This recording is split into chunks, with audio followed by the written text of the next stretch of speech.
Hi, Eric Gibaud, ericgibaud.com, and today I'm going to speak about the best photographer ever, Albert Einstein. Let's start. Maybe you have never seen a picture made by Albert Einstein. Neither have I. So, maybe you think this is a clickbait, this title? No, it's not. It's just because I think Einstein would have been a great photographer because of his way of thinking. And I want to explain how I see photography, why I think he would have been a great photographer, and what we should learn from him. So I'm going to tell you everything in detail. So you probably think, what is Eric saying? What has Einstein got to do with photography? Well, you're going to realize that we have a lot to do with the way Einstein was thinking. As a photographer, we have a lot to do with him. When he started to show his, demonstrate his ideas, his theory, all this, at his time, scientists did not understand much about what he was telling, because the way of thinking or doing things then was you were working towards the unknown and trying to find something. And then Einstein started to do a different way. Imagine a result, imagine a situation, then preview, have a foresight of what could it be, and then develop a way to get there, and then demonstrate that his way of getting there was right, and then obtain a result. And in photography, the only way to be a good photographer is this one. You must foresee the final image. You must imagine a result. Then you must have an intuition to know how to get there, how to obtain this result. And then you must prove that this result is feasible, that actually the way you do it obtain the result you were foreseeing. And then you need to have the right medium for it. Equipment, gear, knowledge, external situation, the sun, the place, the wind, whatever. But you need to have all this medium together to have the right things for you to be able to build this result. And then you obtain the result. And in this way, Einstein had this way of working. So if you think this way, what will happen? Goodbye the luck. You do not get good pictures because you're lucky. You get good pictures because you foresee a picture, then you build a way to get it, you use the medium and the gear you need, and then you obtain the results. People who don't do like this, very often they have many bad pictures and sometimes a really good one. But if you do it this way, you will erase the bad one. It doesn't mean you will be a great photographer, but you will not do bad pictures anymore. You will do okay pictures and sometimes great pictures. Some of you will probably do always great pictures. I wish I could in my life do at least one incredible picture, but at least if I could erase all the bad ones and never do a bad picture anymore, I would be really happy. But the way of doing this is to foresee the result and then build the way with the right things you need for it, okay? So for that, you need to be able to foresee. And many people that actually beginning in photography, they decide to do a kind of photography that do not give them enough time to be able to foresee and build and do everything to obtain the photography. And this is a big problem for them. Why? Because if I do sport photography, I have just a fraction of a second to frame and compose all this. It's not much time. But if instead of sport photography, I start doing landscape, maybe portrait, product photography, it's easier. I've got time to foresee the results, then get the things to the right place, compose, expose, all this. I've got time to do that, okay?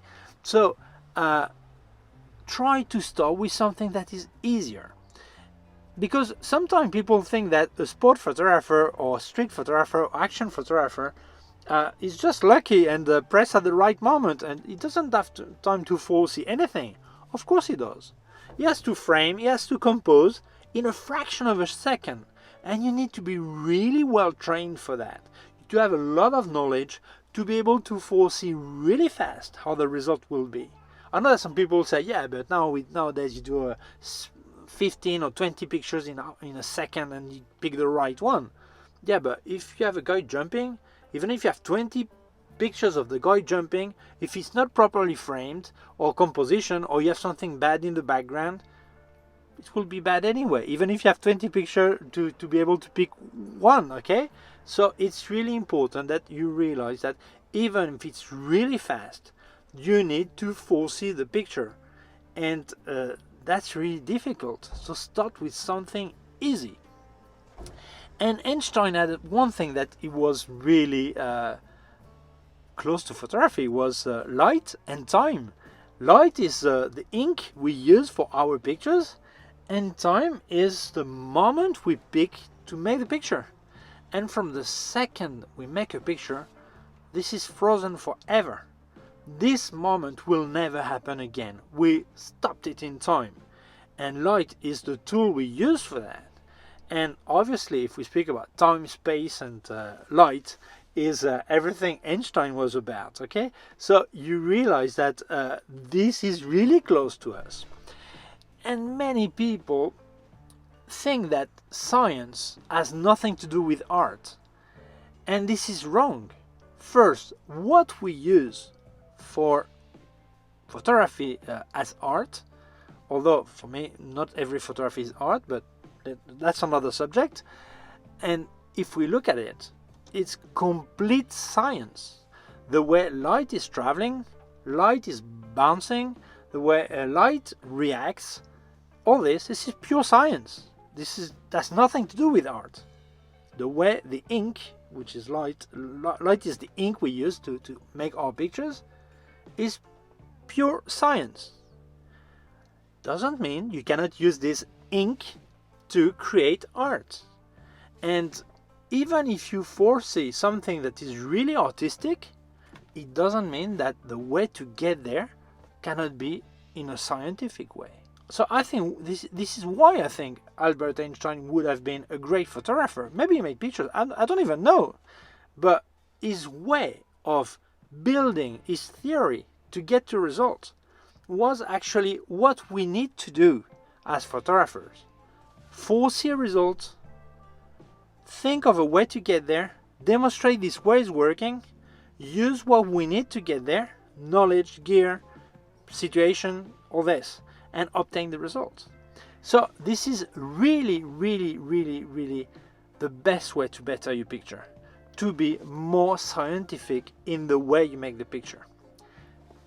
You will have time to develop this artistic side. You will have time to foresee things that are really artistic. It's not incompatible. It's like people who say science and religion don't go together. It's not true.